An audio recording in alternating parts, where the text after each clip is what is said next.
ഇത് ഇന്ത്യൻ ഫുട്ബോളിന്റെ പുതുയുഗമെന്ന് വിശേഷിപ്പിക്കാം. ഖാലിദ് ജമീൽ എന്ന പരിശീലകൻ കുറഞ്ഞ നാൾ കൊണ്ട് ഇന്ത്യൻ ഫുട്ബോളിൽ വരുത്തിയ മാറ്റം അഭിനന്ദാർഹമാണ്. വളരെ കാലത്തിനു ശേഷമാണ് ഒരു മത്സരശേഷം ഇന്ത്യൻ ഫുട്ബോൾ ആരാധകർ സന്തോഷിക്കുന്നത്.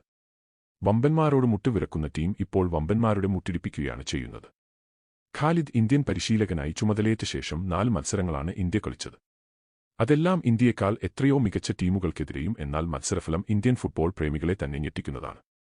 2 വിജയവും 1 സമനിലയും 1 തോൽവിയുമാണ് ഖാലിദ് പരിശീലകനായതിനു ശേഷമുള്ള ഇന്ത്യയുടെ മത്സരഫലം.